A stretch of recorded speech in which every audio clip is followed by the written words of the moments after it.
તો આજે અમદાવાદમાં 148મી ભવ્ય રથયાત્રાનું આયોજન કરવામાં આવ્યું છે. આપણી સાથે સંવાદદાતા અનિલ પાટીલ રાયપુરથી લાઈવ જોડાઈ ગયા છે. અનિલ, ખાસ કરીને જે દ્રશ્યો સામે આવી રહ્યા છે, આજે ભવ્ય રથયાત્રાનો દિવસ હોય અમદાવાદમાં 148મી રથયાત્રાનું આયોજન થયું છે. હજારોની સંખ્યામાં અત્યારે ભક્તો જોડાયા છે રથયાત્રામાં, અને ખાસ કરીને જે અદ્ભુત દ્રશ્યો સામે આવી રહ્યા છે, ભક્તો ભક્તિના રંગે રંગાયા છે. અને જો વાત કરીએ તો ભારત દેશમાં બીજા નંબરની સૌથી મોટી કહેવાતી રથયાત્રા અમદાવાદમાં નીકળી છે, અને 148મી રથયાત્રાનો દિવસ હોય, હજારોની સંખ્યામાં ભક્તો જોડાયા હોય, ભગવાન પોતે નગરચર્યાએ નીકળ્યા હોય, તેનાથી વધારે અદ્ભુત દ્રશ્યો ન કહી શકાય. કેમ કે જે રીતે આ દ્રશ્યો સામે આવી રહ્યા છે, અનેક જે ભક્તો જોડાયેલા છે, 400 વર્ષ પહેલા હનુમાનદાસજીએ 400 વર્ષ પહેલા આ મંદિરની સ્થાપના કરી હતી, ને તે બાદ જે દ્રશ્યો અત્યારે સામે આવી રહ્યા છે, આપણી સાથે સંવાદદાતા અનિલ પાટીલ. તો મહત્વનું છે કે પૂરી બાદ ભારત દેશની સૌથી મોટી બીજા નંબરથી કહેવાતી રથયાત્રા અમદાવાદમાં નીકળી છે, અને આ રથયાત્રામાં જ્યારે હજારોની સંખ્યામાં ભક્તો જોડાયા છે, અને જો વાત કરીએ તો એક બાદ એક અપડેટ સામે આવી રહ્યા છે. જે દ્રશ્યો અત્યારે જોવા મળી રહ્યા છે, બલભદ્રનો રથ 14 પૈડાવાળો અને બહેનના રથથી મોટો બનાવાય છે. આપણે વાત કરી રહ્યા છીએ રથયાત્રાના જે રથ વિશે. ત્રીજો રથ જે ભગવાન જગન્નાથના રથને રાખવામાં આવે છે, અન્ય બે રથોની સરખામણીએ ભગવાનનો રથ મોટો રખાય છે, અને બંને ભાઈના રથની વચ્ચે બહેન સુભદ્રાનો રથ રખાય છે. તો સુભદ્રાજીના રથનું નામ દેવદલન અને પદ્માધ્વજ છે. નગરચર્યાએ નીકળતા અગાઉ ભગવાનની મંગળા આરતી પણ થાય છે. એક બાદ એક જે અપડેટ સામે આવી રહ્યા છે, રથયાત્રાના આ ભવ્ય દ્રશ્યો જોવા મળી રહ્યા છે. સંવાદદાતા અનિલ પાટીલ આપણી સાથે રાયપુરથી લાઈવ જોડાઈ ગયા છે. અનિલ, જે ભવ્ય દ્રશ્યો સામે આવી રહ્યા છે, કેવો માહોલ છે અત્યારે?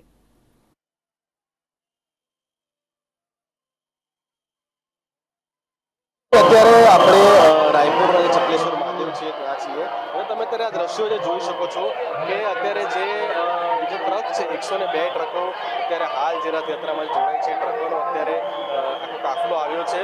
અને લોકોની જે વાત કરીએ તો સવારે 6-7 વાગ્યાથી અહીંયા જે પ્રકારે રાહ જોઈ રહ્યા હતા ક્યારે આ યાત્રા આવે અને ક્યારે અમે લોકો એ પ્રસાદ લઈએ. કે સ્વાભાવિક છે કે આપણે મંદિર દર્શન કરવા જતા હોઈએ, પરંતુ ભગવાન સ્વયં એ મંદિરમાંથી દર્શન આપવા માટે જ્યારે બહાર આવ્યા હોય, નગરચર્યાએ નીકળ્યા હોય, જગન્નાથ જે છે પોતે જ્યારે બહાર આવ્યા હોય, ત્યારે આ તમે અત્યારે દ્રશ્યો જોઈ શકો છો. એ અલગ અલગ પ્રકારના ટેબ્લો તમને જોવા મળે છે. ઓપરેશન સિંદૂરને અત્યારે જે હાલ સફળતા મળી, ત્યારબાદ એને પણ લઈને લોકો આર્મીના જે કહી શકાય કે ડેકોરેશનના ટેબ્લો જે છે અત્યારે આ વખતે વધારે માત્રામાં જોવા મળી રહ્યા છે. ક્યાંક બ્રહ્મોસ મિસાઇલનું એની પર સિમ્બોલ હોય, ઓપરેશન સિંદૂરની સફળતાવાળો માહોલ હોય. આ પ્રકારનો જે સમગ્ર માહોલ જે છે એ હાલ અત્યારે અહીંયા ટ્રકોમાં જોવા મળી રહ્યો છે. અને લોકોની તમે જે ભીડ જોઈ શકો છો કે જે પ્રકારે લોકો અત્યારે ઉમટી પડ્યા છે પ્રસાદી લેવા માટે, ભગવાનના દર્શન કરવા માટે, અને આ માહોલ અત્યારે હાલ રાયપુરના ચકલેશ્વર મહાદેવમાં આપણને જોવા મળી રહ્યો છે. જી, પહેલો પ્રશ્ન એ જ પૂછ્યો છે કે જી, અને આભાર આપનો સમગ્ર માહિતી જણાવવા બદલ. તો આજના દિવસે જ્યારે ભગવાન પોતે નગરચર્યાએ નીકળ્યા છે, અદ્ભુત દ્રશ્યો જે સામે આવી રહ્યા છે, અમદાવાદમાં 148મી રથયાત્રાનું આયોજન કરવામાં આવ્યું છે. ભવ્ય જે દ્રશ્યો સામે આવી રહ્યા છે, હજારોની સંખ્યામાં જ્યારે ભક્તો આ રથયાત્રામાં જોડાયેલા છે. એક બાદ એક લાઈવ અપડેટ સામે આવી રહ્યા છે. મહત્વનું છે કે આજે અમદાવાદમાં જે જગન્નાથ મંદિર આવેલું છે, ત્યાં ભવ્ય રથયાત્રા ત્યાંથી નીકળી છે, અને આ જે દ્રશ્યો આપ જોઈ રહ્યા છો, લાઈવ અપડેટ સામે આવી રહ્યા છે. તો મહત્વનું છે કે આજે ભગવાન પોતે નગરચર્યાએ નીકળ્યા હોય. આપણી સાથે સ્ટુડિયોમાં ગાયિકા અને લેખક પ્રિયંકાબેન ખેર ઉપસ્થિત છે. પ્રિયંકાબેન, પહેલા તો આપનું નિર્માણ ન્યૂઝ પર સ્વાગત છે. Thank you so much. Thank you very much.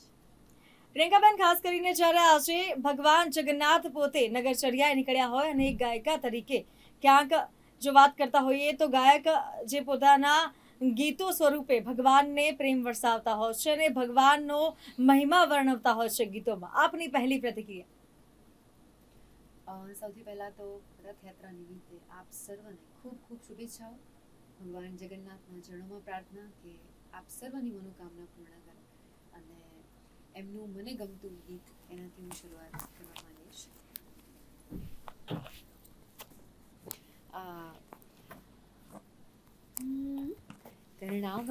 આરતીમાં વાગી ઝાલરું, અષાઢી બીજ ઉજવાય, જય જગન્નાથજી.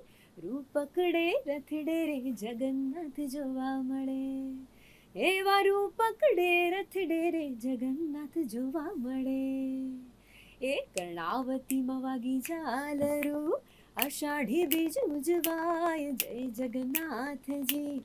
રૂપ પકડે રથડે રે જગન્નાથ જોવા મળે, એવા રૂપ પકડે રથડે રે જગન્નાથ જોવા મળે.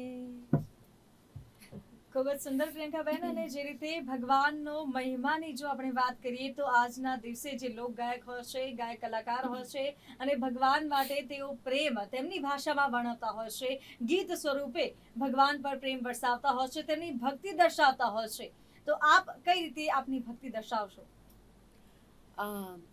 મને તો દ્વારિકાધીશ જગન્નાથજી જે શબ્દો મને સુજાડે છે હું એમના માટે લખતી હોઉં છું. જી જી. અને આ વખતે મેં વિચાર્યું કે જગન્નાથજીના ભજન આપણે ત્યારે જ ગાતા હોય છે જ્યારે રથયાત્રા નજીક હોય કે અષાઢી બીજ આવતી હોય છે ત્યારે. પણ હું વિચારું છું કે આ વખતે નવરાત્રિ 2025ની અંદર જ્યારે હું મારી ટીમ સાથે પરફોર્મ કરું ત્યારે જગન્નાથજીના ભજનોને પણ હું ગરબામાં આવરીને લોકો સુધી પહોંચાડીએ, લોકોને એમની સામે એમનો મહિમા ગાઈએ અને ગરબા લઈશું. કેમ કે માત્ર અષાઢી બીજ નહીં પણ આખું વર્ષ એમના ગીતો ગવાય. જી જી જી. એવી મારી કોશિશ રહેશે.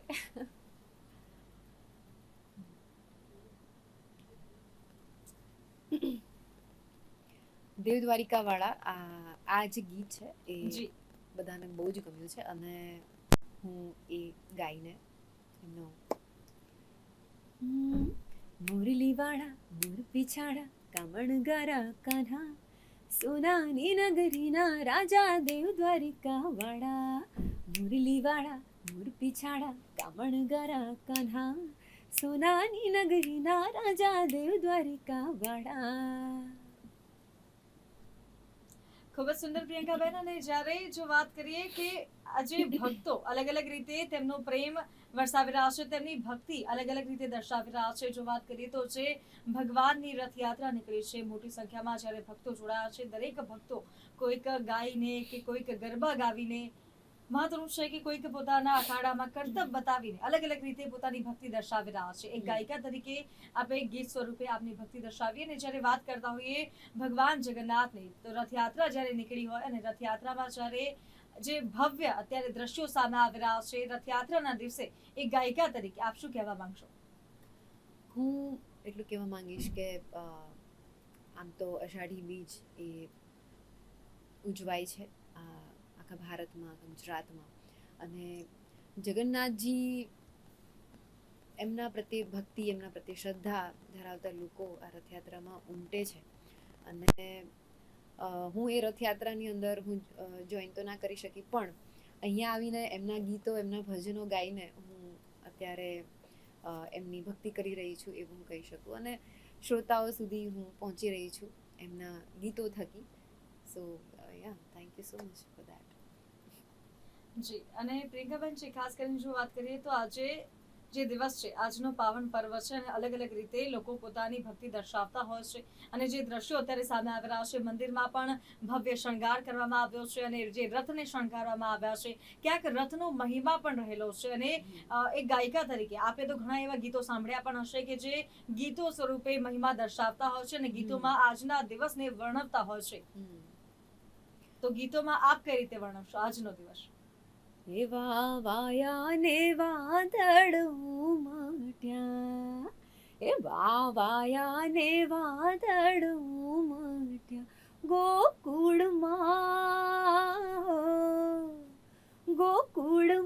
ટહુક્યા મોર મળવા, આવો સુંદર વર્ષા મળ્યા. એવા વાયા ને વાદળ ઉમટ્યા કે તમે મળવા તેના આવો ને શા માટે, એ તમે મળવા તેના આવો વાલા શા માટે, એ નહીં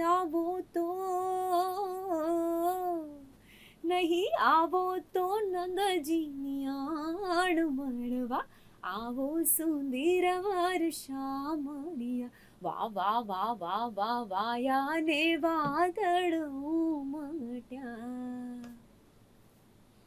ખૂબ જ અદ્ભુત ગાયું પ્રિયંકાબેન. અને તમારી પાસે બેસીને જ્યારે હું અત્યારે શો કરી રહ્યું છું, મને લાગી રહ્યું છે સાક્ષાત ભગવાન તમારા જે ગળાથી ગાવી રહ્યા છે. કેમ કે જે રીતે શું વાત છે. સુંદર રીતે આપણે આપણી ભક્તિ એક ગીત સ્વરૂપે વર્ણવી રહ્યા છે, અને જ્યારે આપને દેશના કોઈ પણ ગાયક હોય, દુનિયાના કોઈ પણ ગાયક હોય, પોતાની ભક્તિ જે રીતે તેઓ વર્ણવતા હોય છે, ગીત સ્વરૂપે તેઓ પોતાની ભક્તિ દર્શાવતા હોય છે, તેનાથી સુંદર કોઈ નજારો ન હોઈ શકે.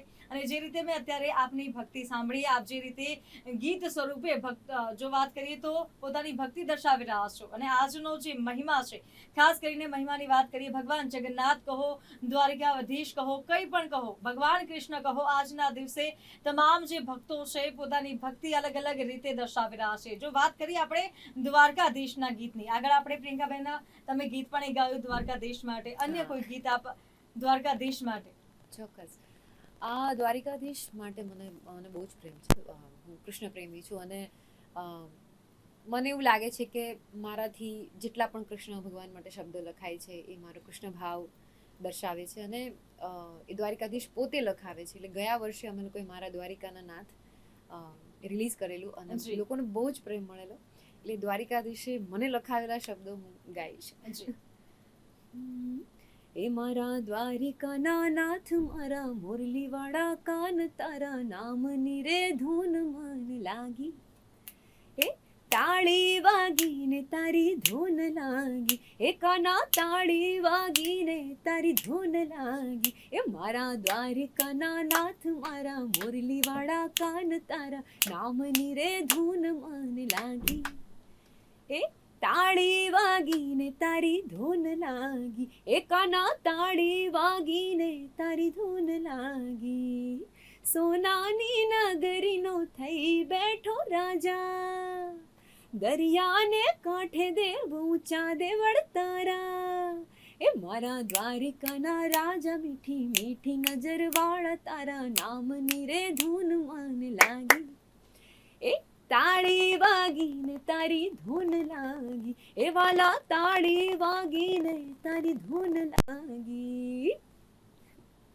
ખૂબ જ સુંદર રીતે આ પ્રસ્તુતિ કરી પ્રિયંકાબેન. અને જ્યારે આજના દિવસની મહિમાની આપણે વાત કરી રહ્યા છીએ, અને જે રીતે તમે દ્વારકાધીશને યાદ કર્યા અને એક ગાયિકા તરીકે તમારી ભક્તિ ગીત સ્વરૂપે આપણે ભક્તિ દર્શાવી, જો વાત કરીએ તો આજના દિવસનો અલગ જ મહિમા છે. જે રીતે રથ નીકળ્યા છે અને અત્યારે ખાસ કરીને જે અખાડાઓ પણ કરતબ બતાવી રહ્યા છે, જે ભવ્ય રથયાત્રા નીકળી છે, દેશમાં સૌથી મોટી બીજા નંબરની રથયાત્રા અમદાવાદમાં નીકળી છે, અને જે હજારોની સંખ્યામાં ભક્તો જોડાયા છે. દરેક ભક્તના મનમાં આજે ક્યાંક ભગવાન પ્રત્યે અલગ જ પ્રેમ જોવા મળી રહ્યો છે, અને પોતાની ભક્તિ તે લોકો દર્શાવી રહ્યા છે. અને જે દ્રશ્યો, અદ્ભુત દ્રશ્યો પ્રિયંકાબેન સામે આવી રહ્યા છે, રથયાત્રાના દ્રશ્યો આપણે જોઈ લઈએ. અત્યારના લાઈવ જે દ્રશ્યો સામે આવી રહ્યા છે, અને ખાસ કરીને જો વાત કરીએ તો જે મોટી સંખ્યામાં જે ભક્તો જોડાયેલા છે, અને ચુસ્ત રીતે બંદોબસ્ત પણ ગોઠવી દેવાયો છે. અત્યાર સુધીની જે રથયાત્રા યોજાઈ તેમાં હજારોની સંખ્યામાં ક્યાંક ભક્તો જોડાતા હોય છે. આજે પણ હજારોની સંખ્યામાં ભક્તો જોડાયા, અને સુરક્ષાને ધ્યાને રાખીને ખાસ બંદોબસ્ત કરાયો છે. આજે દ્રશ્યો અત્યારે સામે આવી રહ્યા છે. અમદાવાદના મેયર પ્રતિભાબેન જૈન જોવા મળી રહ્યા છે. તો ભવ્ય રથયાત્રાનું આયોજન કરાયું છે.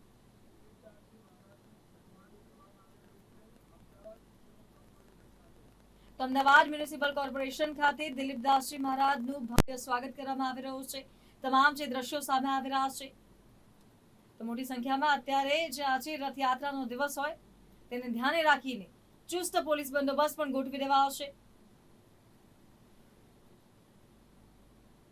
તો મહત્વનું છે કે આજના દિવસનો મહિમા, આની પર આપણે વાત કરી રહ્યા છીએ પ્રિયંકાબેન. આગળ વાત કરીએ, એક ગાયિકા અને લેખક તરીકે આપ અત્યારે કામ કરી રહ્યા છો, અને ખાસ કરીને જ્યારે ભગવાન જગન્નાથને યાદ કરવામાં આવે, ભગવાન દ્વારિકાધીશને જ્યારે યાદ કરવામાં આવે, ત્યારે અલગ જ તેમના મનમાં ભગવાન માટે પ્રેમ જોવા મળતો હોય છે. આપ નહીં, અન્ય બી કોઈ ગાયક હોય કે કોઈ લેખક હોય, લોક ગાયક હોય, તેમનામાં પણ ભગવાન દ્વારિકાધીશ માટે અલગ જ એક પ્રેમ જોવા મળતો હોય છે. અને આપે પણ કહ્યું કે આપ ભગવાન શ્રી કૃષ્ણના ભક્ત છો, અને શ્રી કૃષ્ણ માટે ક્યાંક જો ગીતોની વાત કરીએ તો ગીતો અઢળક છે. શ્રી કૃષ્ણ માટે ભક્તિ દર્શાવવા માટે ગીતો હોય કે પછી લખાણ હોય, અઢળક હજારોની સંખ્યામાં લખાણ અત્યાર સુધી કૃષ્ણ માટે લખાઈ ચૂક્યું છે. આપ તરફથી કોઈ ભગવાન કૃષ્ણ માટે ગીત? ચોક્કસ. અત્યાર સુધી આપણે જે ભજનો ગાયા દ્વારિકાધીશ માટે, જી. જગન્નાથજી માટે ગાયા, હવે શ્રી કૃષ્ણ ભગવાનના બાળ સ્વરૂપની વાત કરીએ તો એમના બાળ સ્વરૂપ માટે જેટલા પણ ગીતો લખાયા છે જી જી ખૂબ જ સુંદર છે. એટલે હું એકાદ ગીત એમના બાળ સ્વરૂપ માટે ગાવા માંગીશ. એ કોઈ કહેજો કાનુડાને જઈ એ વહોડી વગાડે નહીં, કોઈ કહેજો કાનુડાને જઈ વાહડી વગાડે નહીં, ટાણું કટાણું એ જોવે નહીં, ટાણું કટાણું એ જોવે નહીં, એ તો આવે વાહલડી લઈ લઈ લઈ, કહેજો કાનુડાને જઈ, કોઈ કહેજો કાનુડાને જઈ વાહડી વગાડે નહીં, કોઈ કહેજો કાનુડાને જઈ વાહડી વગાડે નહીં. ખૂબ જ સુંદર પ્રસ્તુતિ પ્રિયંકાબેન. અને આજે જે પણ આજે તમામ તમે પ્રસ્તુતિ કરી અને જે રીતે ભક્તિ તમારી ગીત સ્વરૂપે દર્શાવી, અને ખાસ કરીને જો વાત કરીએ તો આજે 148મી રથયાત્રા યોજાઈ છે અને આજના પાવન પર્વના દિવસે પ્રિયંકાબેન આપે ગાયકી જે આપણે દર્શાવી, અને અત્યારે આપણા ભક્તો પણ ઘણા એવી મોટી સંખ્યામાં ભક્તો જોડાયેલા છે, અને આજે તમે અમારી સાથે સ્ટુડિયોમાં જોડાયા તે બદલ આપનો ખૂબ ખૂબ આભાર. પહેલા તો ખૂબ ખૂબ ધન્યવાદ આપનો કે તમે મને અહીંયા બોલાવી અને ભગવાન જગન્નાથજીના ગીતો ગાવા માટે મને આ મોકો મળ્યો, એના માટે ખૂબ ખૂબ ધન્યવાદ. Thank you so much. દર્શક મિત્રો, આજના પાવન પર્વના તમામ લાઈવ અપડેટ અમે તમને આપી રહ્યા છીએ, અને તમામ જે એક બાદ એક વિગતો સામે આવી રહી છે, વિગતો આપ જોવા માટે નિહાળતા રહો નિર્માણ ન્યૂઝ. મને આપશો રજા. નમસ્કાર.